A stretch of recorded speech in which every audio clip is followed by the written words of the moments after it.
She started off as a villain, not caring for Link or anyone else other than herself and her own personal goals for revenge. She was only stuck with Link simply because she temporarily needed him. But then something happened. Somewhere along the way, this little devilish flying imp developed a heart for our boy in green, and was even willing to sacrifice her own life for his and his world of light. This gradual change of heart that all players were allowed to witness firsthand led to her ultimately becoming the most beloved side character of all time in a Zelda game. You know who I'm talking about. Midna, the Twilight Princess. Fans adore this intelligent, borderline psychotic character so much that she has been the most requested and most speculated over character to return in a future Zelda game. And even though Mr. Aonuma, the series' producer, stated that Midna's return was unlikely due to the way Twilight Princess ended, he also said that if enough people wanted her return, how could they say no? And yet, even though the voices wanting her return have grown massively loud at times, we're left with no Midna. Well, except for her appearance in Hyrule Warriors, but those games don't really count. I'd like to focus on the first part of his statement in this video. The part where he said that she probably wouldn't return due to the way Twilight Princess ended. We know that at the end of the game, Midna shattered the Mirror of Twilight, which is the only known relic capable of passage into the Twilight Realm. But what if there is more to this statement than meets the eye? What if Midna can't return because she's dead? The three biggest clues that led to this theory being created are the fact that Midna was already killed once by Ganondorf, sheds a magical tear to shatter the mirror, and dissolves in a different way than anyone shown previously when she transports herself into the Twilight Realm for the last time. But really, it all comes down to the mirror. You see, there are certain criteria that need to be met in order to do what Midna did at the end of the game. To start with, you can't just shatter the Mirror of Twilight. It's actually pretty much indestructible according to some in-game dialogue we're able to read. In fact, Zant was only able to separate the mirror into 4 pieces by use of an immense dark power, which was revealed to originate from Ganondorf, whose power comes from the Triforce of Power, meaning quite literally that not even the Triforce of Power could shatter the Mirror of Twilight. So Midna's actions at the end of the game are quite extraordinary to say the least. And just so we're all on the same page, let's talk about what exactly the Mirror of Twilight is real quick. As most fans should already know, the Mirror of Twilight is a relic that uses light to provide passage to and from the realm of Twilight. It's located deep within the sands of the Gerudo Desert, inside the ancient prison known as the Arbiters' grounds. Its reasoning for being located here is due to the fact that it was originally used for the banishment or exile of Hyrule's most terrible criminals and prisoners, the ranks of which include some familiar faces like Ganondorf, or more importantly, the interlopers who dared to defy the will of the gods.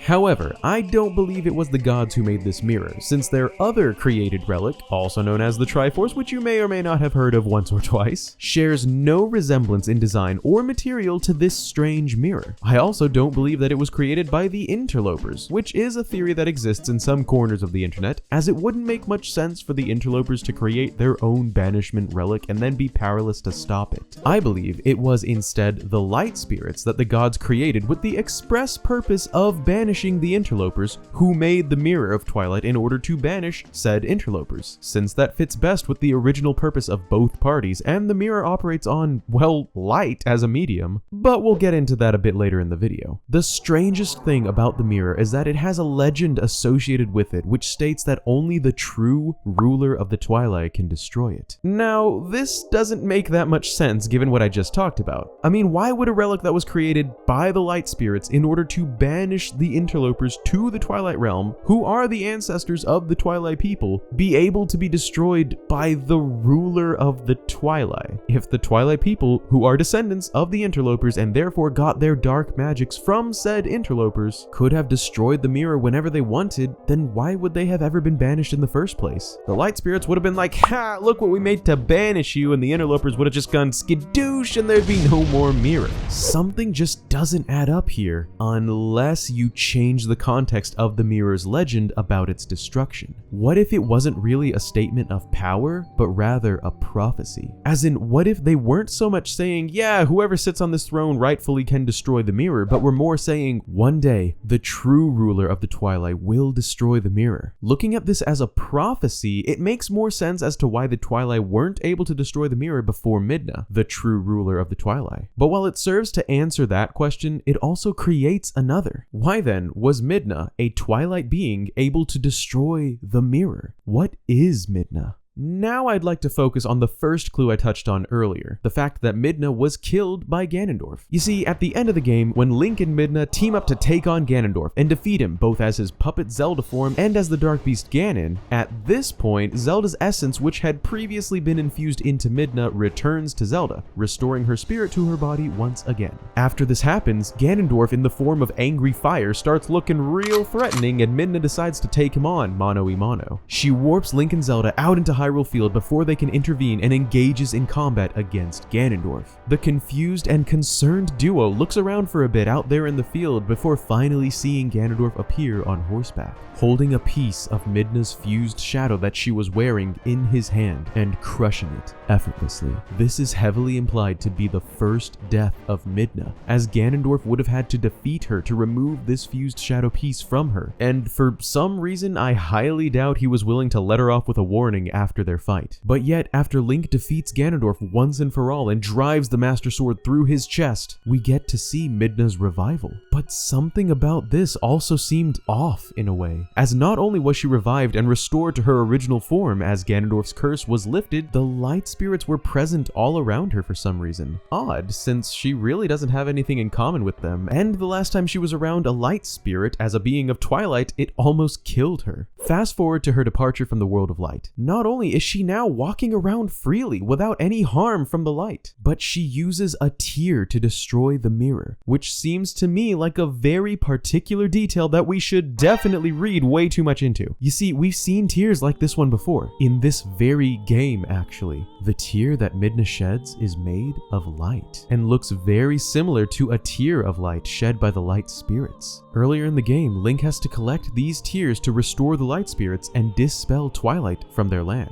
This similarity is more than just visual, however, as it accomplishes what not even the power of the Triforce could. It shatters the Mirror of Twilight. If you apply the fact that the light spirits are most likely the ones responsible for the mirror's creation and the fact that their tears are used to dispel Twilight, it makes sense that a light spirit's tear could shatter the Mirror of Twilight. But how could Midna shed a tear of light? What magic from the Twilight or the interlopers would have granted this power? How does this make any sense? Well, if you've been paying really close attention to what I've been saying so far, you might already know where I'm going with this. Let's fast forward one more time until the moment she leaves this world. As I mentioned at the start of the video, Midna dissolves like everyone else who's passed through the mirror before her, but she does so as particles of light, something not even beings of light or even she herself did when passing through the mirror previously. So here we have a Twilight being that's been resurrected by light spirits who can freely exist in the world of light, sheds a tear of light to shatter the indestructible Mirror of Twilight, and dissolves into particles of light when traveling to the world of Twilight. Ladies and gentlemen,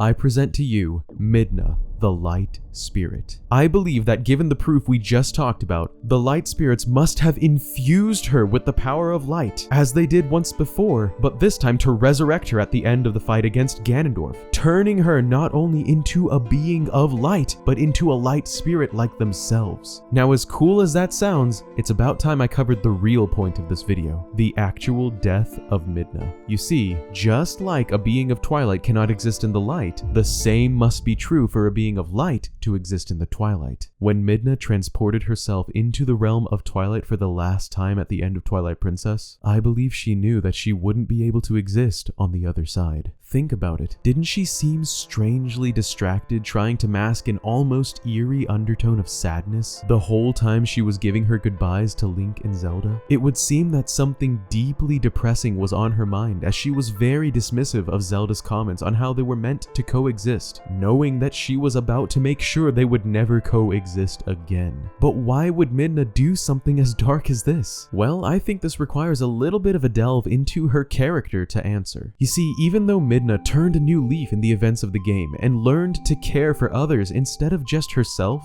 deep down she was still the same Midna. To call Midna prideful would be an understatement. I mean, she was so upset at Zant for dethroning her and embarrassed at her new imp-like form that she literally abandoned her own people in their time of need, something she grew to regret later in the game. I think that either due to her sense of duty or even her sense of shame, she was hell-bent on returning to her people in the realm of Twilight eventually.